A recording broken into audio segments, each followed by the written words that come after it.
So we are on Project 5, we're on Task 4, which is planning, producing and presenting. Obviously you've already talked through some of your plans for Task 2 where we looked at planning, but just want to go into some more detail on here.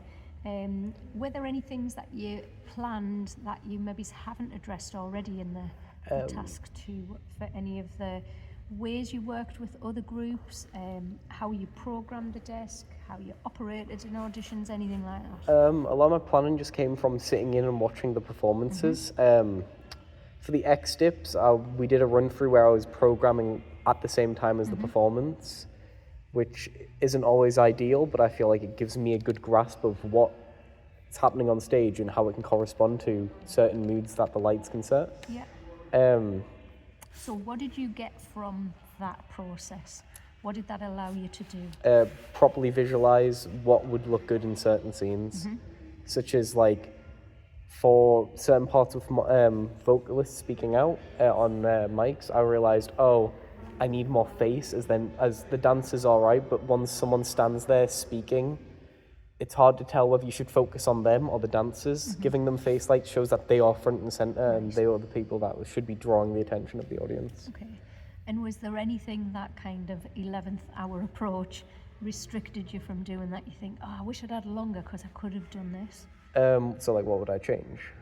Not what you would change, just when you're saying in the audition or the run through that you were programming lights as they'd done it, and that allowed you to respond to ace need and face light because we didn't have any, and it was not clear whether we were focusing on the dancer or the actor. Yeah. Was there anything that you feel that kind of approach, because you were programming as they were doing, kind of you look back now and you go, if I'd had more time during that, I could have given them this instead? Or Yeah, I feel like maybe like I could have done more cues for like certain parts when like maybe the mic, because like I have a part where a character stands up and says a little bit of glitter in the grain, it all goes happy.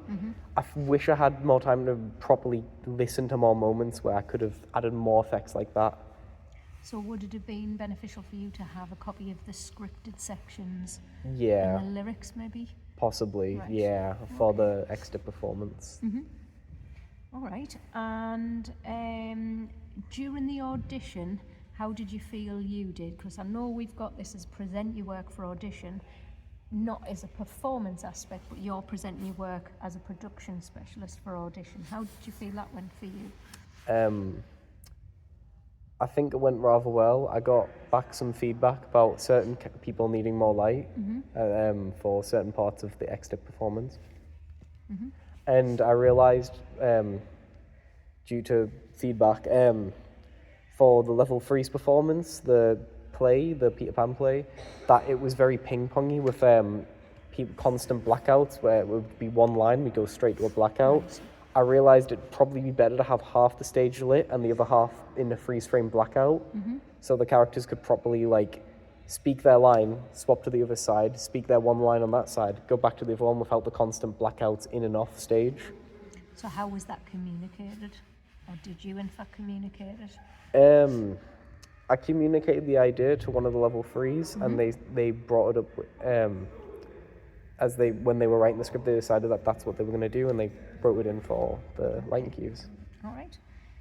So you've talked about some specific examples with the planning. You've presented your work on the day of the audition and you were prepared for that. Was there any kind of health and safety aspects that you needed to be aware of or you informed the performers of?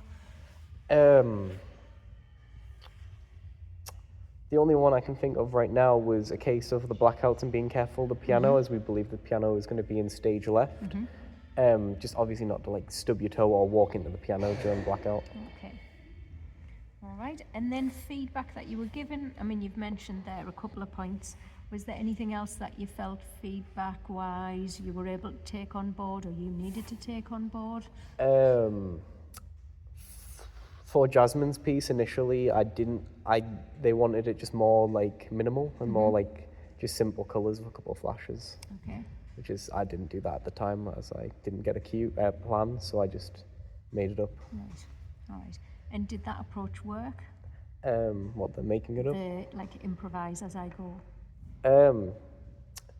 Yeah, but like I say, I wish I had more moments with the characters where they were like, I could hit certain cues better because I liked how effective it was with Leanne's little bit of glitter and the grey, and it all go up happy and bright.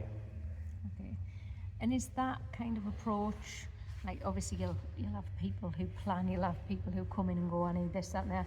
Is that something you've come across previously, like working with external organisations who come in and use Lebeckon Theatre?